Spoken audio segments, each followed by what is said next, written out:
Hi, my name's Billy, I read books, and welcome back to my channel Book Reading Billy. And welcome to my reading wrap up for August of 2022, where I read a total of 4 books. And those books were written by Joe Abercrombie, Stephen King, Claire North and Brandon Sanderson.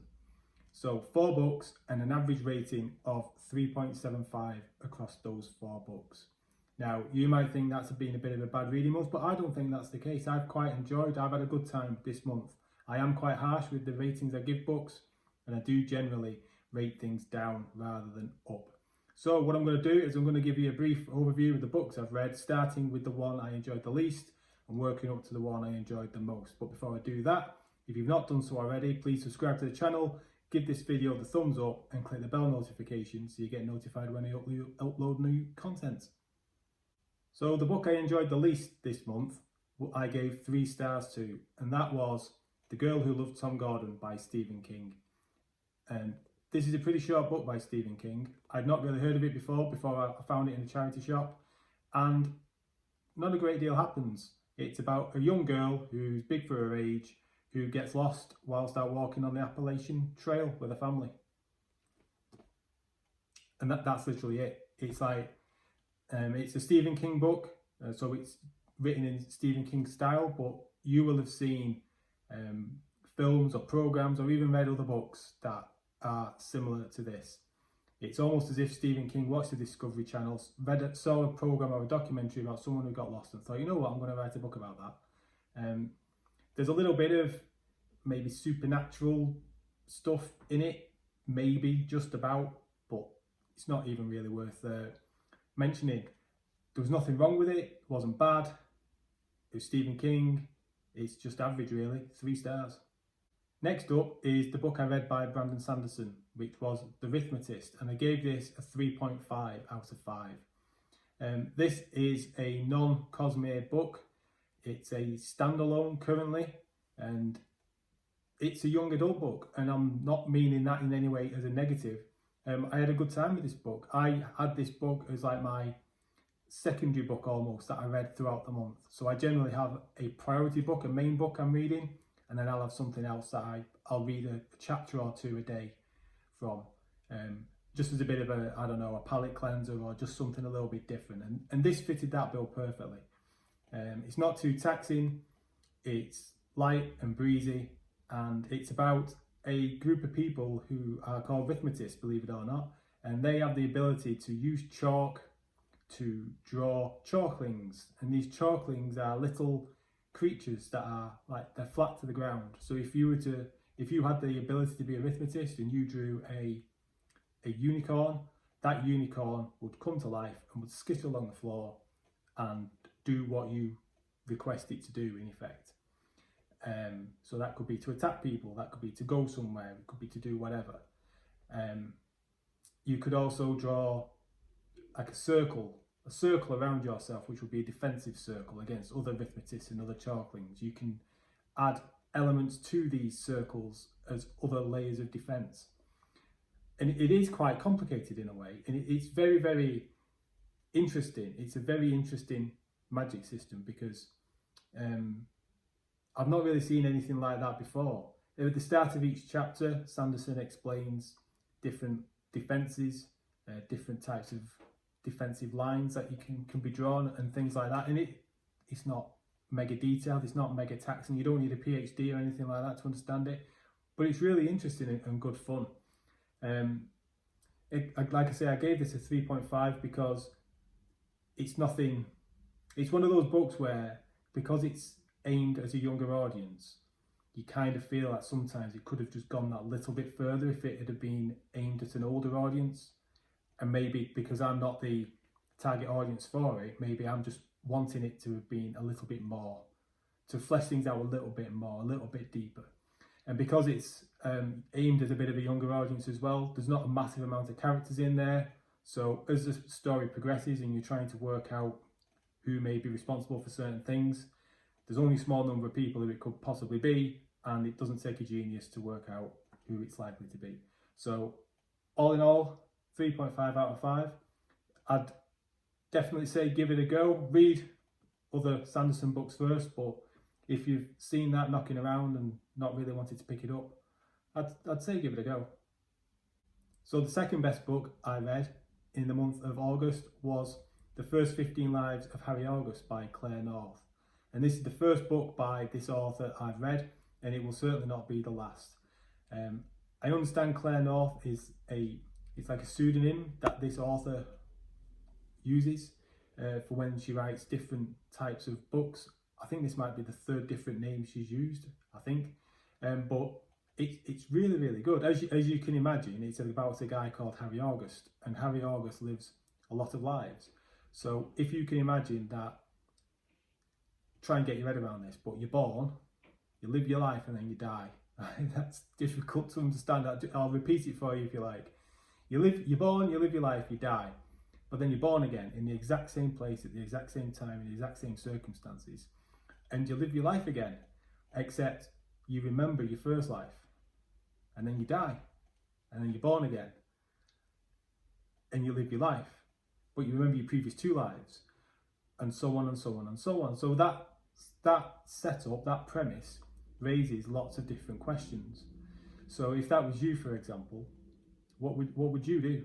Just have a think about that. What would you do? Would you live your second life for good? Would you look to try and change something from your first life? Would you try and get revenge on someone who maybe treated you badly in your first life? Maybe your first life was pretty bad. Maybe your first life was really, really good. Who knows? But let's say you live your first two lives being good, and then in your third life you think, you know what, I've lived a good life, but I've not had a lot of money, so in my next life I'm going to make myself filthy rich. So then you make yourself filthy rich, but then you die and you start again. What would you do then? Would you do the same thing again? Would you get bored? What would you do? It asks a whole lot of questions. And that's just thinking about you and what you would do, or what Harry August would do. But what if there was other stuff going on? What if there was other complexities, there was other concerns, there was other plots going on? There was other people maybe who were in the same situation. What would they do? And as you can imagine, there's a lot of stuff to play with there, and it's really good and really interesting and quite thought-provoking. But that is not the main selling point for this book, in my opinion. The main selling point for this book is the author's beautiful writing. The reason I read this book was because I watched a video on media death cults, which I will link down below. And Moyd, when he was talking to Claire North, he asked her about how she writes her books and where her writing style came from. And I'm probably going to butcher this, so I would recommend you check out the interview down below to find out exactly what she says. But I'm pretty sure she says along the lines of the way she structures her sentences, she can like hear sound, I think it was, the sound of the sentence in her head.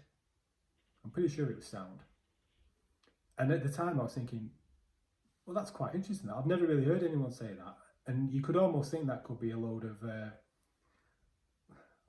hot air until you read the book, and then you can kind of understand what she means, because her writing and her sentences are beautiful. It's like some authors would have like a couple of what they would class as beautiful sentences or descriptions that they would use, whereas Claire North looks like she's got like a limitless bucket of beautiful sentences and descriptions. And within this book, she's just like throwing them at you, just like, here you go, have a bucket load of them, have some more, I've got a limitless supply here you go, have some more. It's because I was thinking, crikey, I'd be worried if I was writing this. I'd be worried I'd run out of beautiful descriptions and beautiful sentences and beautiful ways of talking about things. So 2 examples I can give you. First one is someone climbing a tree to get over a wall, right? How could you describe that in a beautiful way that would really resonate with someone? Well, Claire North does it. What about something as bland as, and something that you will have no doubt read and seen and heard described before countless times, and you just kind of gloss over it, but what about the stars in the night sky? Your character's out, it's dark, they look up, oh look, the stars are out. She described that and wrote that in a way that has stayed with me to the fact that I'm telling you about it now. So that says to me, and should hopefully get across to you, just how wonderful her writing is.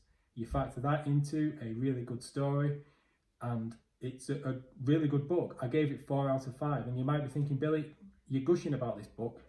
Why have you only given it 4 out of 5? Well, 2 reasons. One, I'm always very harsh on my ratings, and I always grade things down rather than up. And secondly, because there's 15 lives that our main character lived, there's a lot of jumping around sometimes. And sometimes it kind of dragged me out a little bit of what was going on, and I was thinking, what life are we in now? Are we in the life we should be in, following the main story, or is this now going back to something else? Because this is relevant to something that's going to happen in the current life. And it doesn't run linear, if that makes sense, if that's even a word. Which doesn't really bother me normally. I can cope with stories jumping around in different timelines, that's fine. But with this, it did just pull me out a little bit. So, yeah, 4 out of 5. I definitely recommend you give it a try. And then the 4th book, the final book I read, and my favourite one for the month was The Heroes by Joe Abercrombie. And I gave that 4 out of 5. I mean, I could give it 4 out of 5 just for that cover, because that is awesome. But I'm so glad I like this book, because I'd read the previous one, Best Served Cold, and I wasn't that keen on it. It wasn't bad. I think I gave it a 3.5, and I was thinking, oh, come on, please let this be good. I really want to love Joe Abercrombie, because I loved the initial First Law trilogy. And yeah, I did. It does everything I could have wanted a Joe Abercrombie book to have done up to this point. It references things that happened in the past in the previous books. There's returning characters. There's the violence, the battles, the black humour, the swearing, camaraderie. Never know who's going to survive and who's not. And it's just a really good book. It's everything that I like in grimdark books. And I'm going to do a spoiler-free review for it soon. I'm not going to talk too much about it now, because otherwise I'll just be repeating myself and spoiling that video. But yeah, that is really, really good. The battles, the way they were written, and the different ways they were written, and the way the perspective changed in them was fantastic. Just the confusion, it just makes you feel like you're there, the chaos of a battle. It would have been a 5-star read, except for 2 things. The first thing is probably a little bit too long. So even though I was enjoying the book at just over 600 pages, I think it is. Is it just over 600 pages? Yeah, about 605 pages. I felt it was just a little bit too long. Even though I was enjoying it, I was thinking, oh, come on, it's not over yet. And I don't mean that in a bad way. I just mean I was just feeling like maybe it could have been wrapped up 40 pages earlier.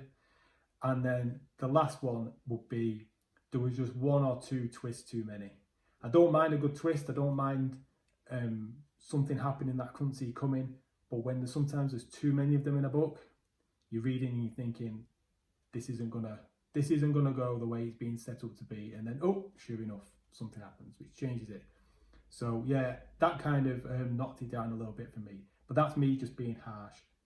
I'm quite sure if you read that book and you enjoyed it the same as me, you'd probably give that 5 out of 5. So there we go. That was my reading month for August of 2022. Let me know what you've read. Let me know your thoughts on any of those books. And I'll see you again in the next video. Take care. Bye-bye.